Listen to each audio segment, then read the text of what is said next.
مات ولو من ذكرياتي ننسى وشوي الهم من الماضي نتعلم دنيا هكا بغات عيشها وما تندم كوني نعيش حياتي ناخد انا راحتي لي فات مات ولو من ذكرياتي ننسى وشوي الهم من الماضي نتعلم دنيا هكا بغات عيشها وما تندم.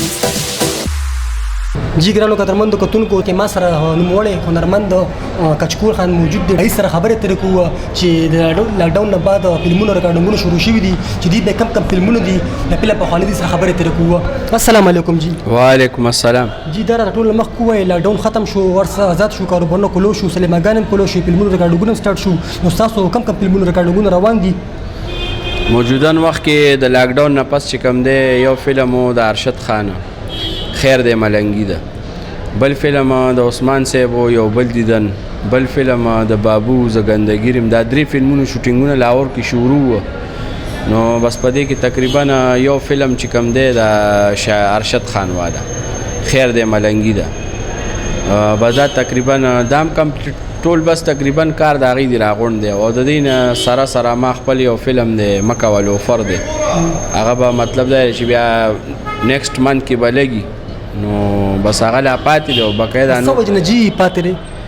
یاره بس پاتې دی د وجې شو چې لاکډاون کله ختم شو نو پرابلم داسې جوړ شو چې ټول شوټینګونه په یو ځای شو. لکه یو ډیټونو کې شروع شو نو څه د آرټسټانو د ډیټونو مسالې وي، لکه هغې د یو ځای کې به یې شوټینګ کولو که تا به یې یاره چې دلته راشئ. نو مطلب هغې ډېر مصروفیات ډېر داسې کیمرامینان ټیکنیشنان ته دیاړۍ والا پورې ټول خلک بیزي.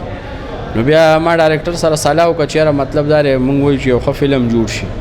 نو د هغې د وجې مونږ هغه خپل فلم شاته کړو. مونږ انشاءالله 25 تاریخ نه به اوس دوباره شوټینګ شروع کوو. نو مطلب آرټسټان هم ایزي دي او ټیکنیشنان هم ایزي دي او کیمرامینان هم ایزي دي. مونږ ویل سکون سره کار وشي ښه به وي سره. نن سبا زیات فلمونه تاسو لاهور کې جوړ کړل دي، اصل وجه سره؟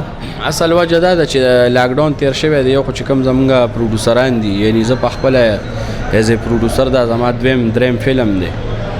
نو پرابلم دا دی چې لاکډاون یوازې مطلب هغې هره طبقه خرابه کړې ده، لږه وروستو تلې ده. نو مطلب خامخا دا ریسکي شی نه دی باندې لږې پیسې.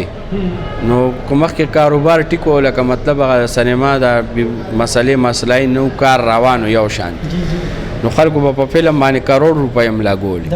حالانکه اوس یو داسې ریسکي کار دی، هر سړی یېرېږي چې یاره مثال دا نه زه خرچه زیاته وکړم یا ما ته فلم ډېر بجټ کې جوړ شي بیا هغسې بزنسونه کې یا نوره څه مسله شي نوره. نو د هغې د وجې مونږ صرف لکه هغه بجټ چې کوم دی لږ محدود کو.